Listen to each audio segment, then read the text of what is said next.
Hi guys, Kaze here. Welcome back. We're back with more Destiny's Princess. Here with Hanbei Takenaka? I think I said that right. I don't remember his name. I mean, as it was when I posted, I accidentally spelled his name wrong and I called him Kanabe. And I'm like, who the heck is Kanabe? That's totally, yeah, totally an accident. And yeah, it is definitely Takenaka Hanbei. I had to look it up real quick. I can't believe I forgot his name. That's just silly. Alright, anyway, let's get going, guys. What Silence Hides, Chapter 2. Rikaku? Yes, my princess. The Rikaku clan. What a weird name. So, they're our enemy? Yes, they were sworn enemies of this family. Of course, that's all 100 years in the past. Thanks to our forefathers' destruction of their clan, we now abide together in peace. Then the fighting's over. Let's hope so. Even if there's no fighting, I'll always protect you, Kaze, so don't worry. What a good brother you are. My whole family was messed up if you think about it, though. Was that a dream? My real father and real brother, our family's history with the enemy Rikaku passed down. I just wish I could remember more. Though it had only been a few years earlier, it felt more like a distant past. I can't even remember their faces or names. Even in my dreams, I couldn't remember anything about my real family. Even their voices, which had spoken only minutes before, were gone the second I woke up. I'd only vaguely recall the conversation we had. But I wonder why I had that dream just now. All I heard was a bird calling outside my window.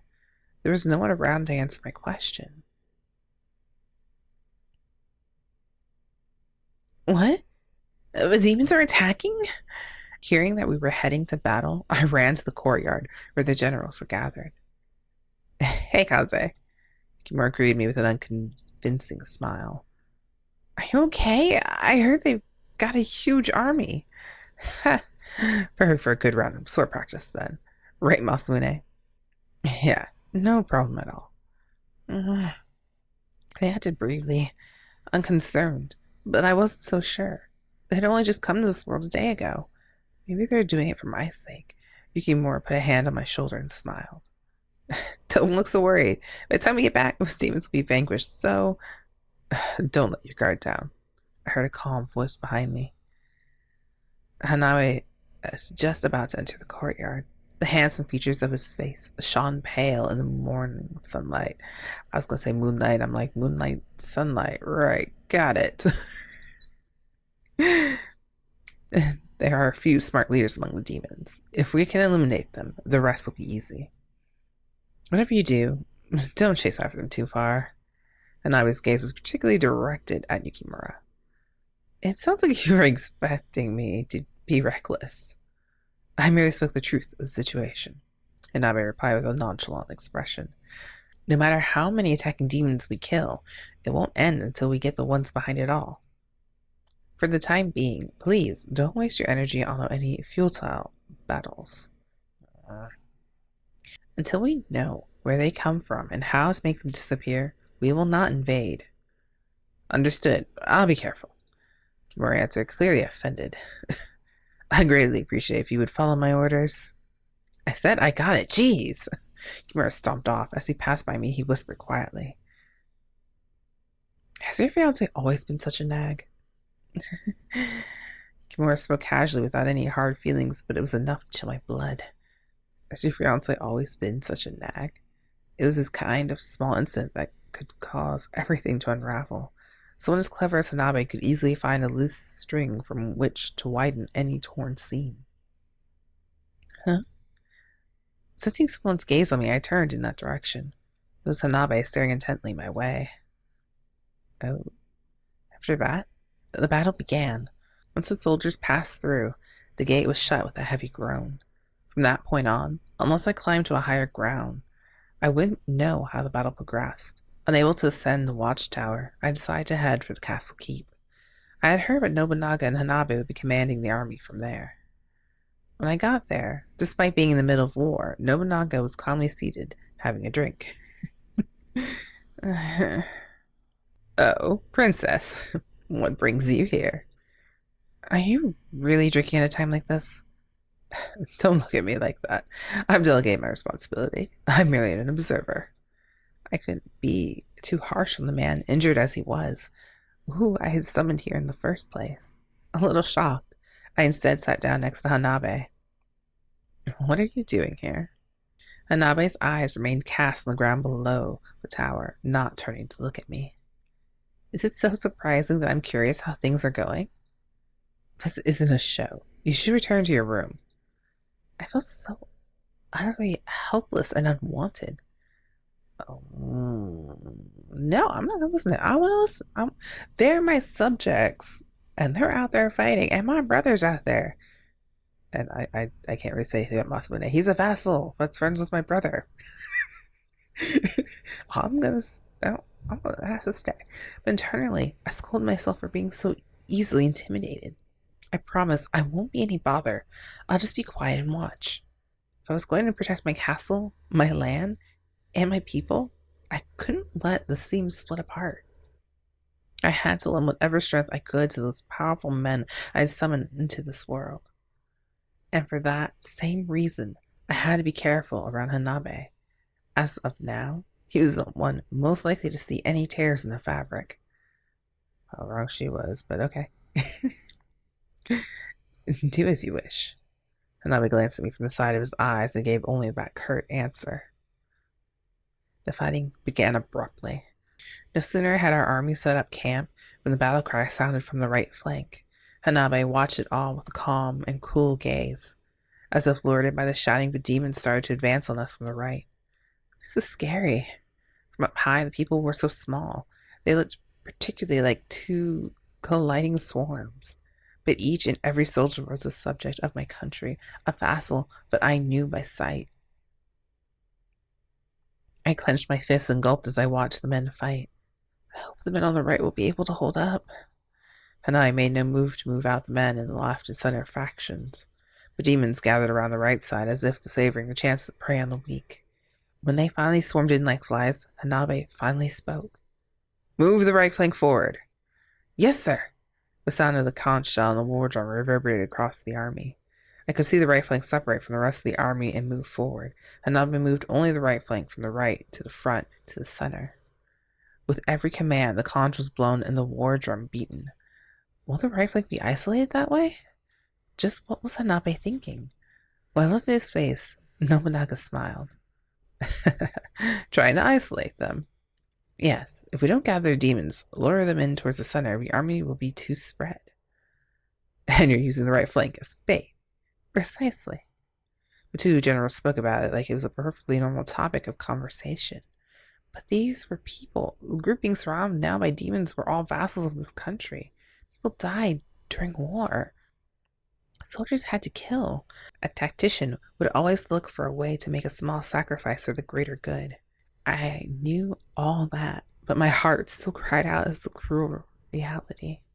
Hanbei, watching our colliding armies expressionless, finally gave the order. Advance the entire army forward. Open up a hole only in the northeast corner and then attack.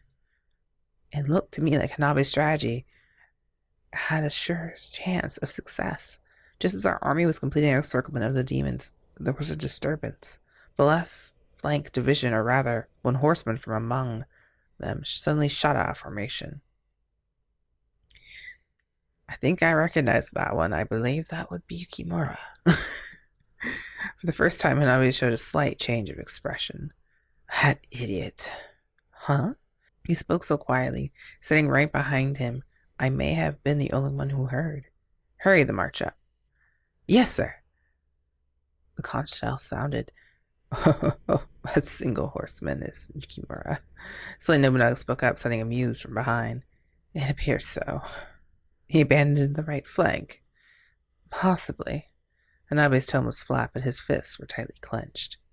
He was trying to conceal his irritation. A while after that, the end of the battle was announced. The demons scattered. Someone had killed the leader of their army. The left flank, under Yukimura's orders, chased after the demons. Tell them to fall back. Yes, sir. The drum and the conch shell sounded. The left flank paused in pursuit of the fleeing demons. It looked to me like they were hesitant to stop. It wasn't long after that Yukimura returned, and as soon as he did, he stomped violently into the watchtower. What the hell was that strategy? What do you think these soldiers are? Yukimura, you're hurt. Before I knew what I was doing, I shouted out. Blood was dripping from Yukimura's leg. With every step he took, he left a crimson-colored footprint on the floor. This is nothing. Yukimura shook off her offered hand and headed directly for Hanbei. They're not your little chess pieces. When they die, they never come back. In contrast to Yukimura's impassionate fury, Hanbei was utterly calm. Are you not prepared to do what it takes to be a commander? At least consider how your selfish actions might ruin the success of our tactics. What? Yukimura grabbed Hanbei by the front of the shirt.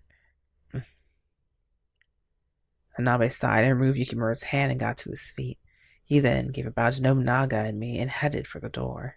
Hey, are you trying to run away from me? It's no use trying to talk to you right now. What's that? Yukimura chased after him, but the coldness of Hanbei's gaze froze Yukimura in his tracks. An angry man is unable to understand reason. I feel like I've noticed how I'm doing his voice now. It's just like he's kind of flat. He's so expressionless. He's cool or cold. Maybe a tsundere type guy. I don't know. That's what I'm kind of going with. I can't. Probably not going cute like, but yeah. Not really open about his emotions, I should say. Which is technically tsundere. I just think tsundere girl when I think tsundere. Tsundere guys are kind of hard to find. Anime-wise. Okay, anyway. Sorry, rambling. Right now, you're worse than a beast. I'd be better off talking to a wild monkey. What? Not but you. Ooh. Hanbei? Yukimura, stop. Yukimura. I jumped over and clung to the infuriated Yukimura. With his wounds, I couldn't let him get into any more of a fight. If you want to be better than a monkey, then learn how to calm down. Until then, I won't be inclined to speak with you. With that, Hanbei disappeared down the stairs. Hanbei! Calm down, please. I held back Yukimura before he could run after Hanbei. Then, I spoke soothingly to try and calm him down. Never mind him. We need to treat your wounds. Have you seen the path where you walked in? At last, Yukimura dropped his eyes to his own bloody tracks on the floor, but he glanced at the injuries on his legs. You hurt really bad. Let's go clean you up, okay? He looked reluctant, but finally grudgingly nodded. Nobunaga let a long, bored yawn. Nobunaga's just like, whatever. Jeez, Hanbei's just so damn cold and heartless. Yes. As I help with tending to Yukimura's wounds, I idly respond to Yukimura's triad. Hey, Kaze, what's that supposed to mean? Are you just agreeing with me so I calm down?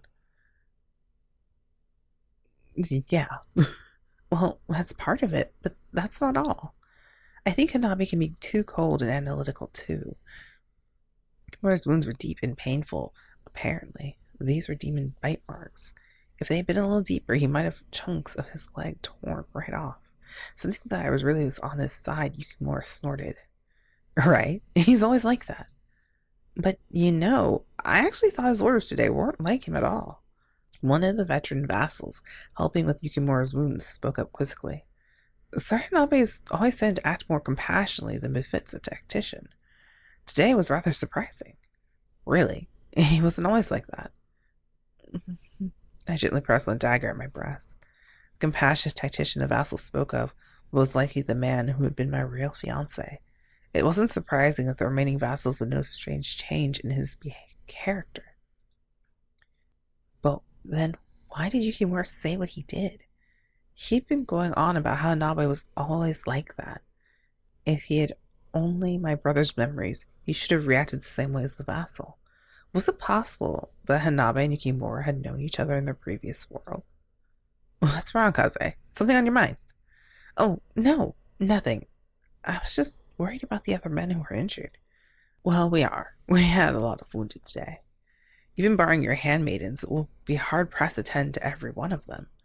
Not having enough hands among the servants, all maids and ladies in waitings were already at work. That was also the reason the vassal had been helping me with Yukimura's treatment now. Well, Yukimura's all fixed up, so I think I'll go help with the others. Make sure he drinks his medicine. Yes, ma'am. I sure will. I'm not a little kid. I can take my medicine without being told. The vassal bowed his head, and Yukimura pursed his lips in a pout. The injured men were being gathered and treated in the barracks down the hall. As I walked the dark corridor, a familiar voice coming from around the corner reached my ear. Who's the most seriously injured? I carefully peeked around the corner. The one speaking was Masamune, and facing him with a frown was Hanbei. We have less sacrifices than I expected. Thanks to your quick thinking, many were able to escape. Thank you, Masamune. You did well to stop Yukimura. Well, I couldn't quite stop him, but I'm glad he wasn't hurt any worse than he was. He's much too rash. Hanbei smiled bitterly. Anyway, now that I have ascertained the extent of the injuries, I'll just be going.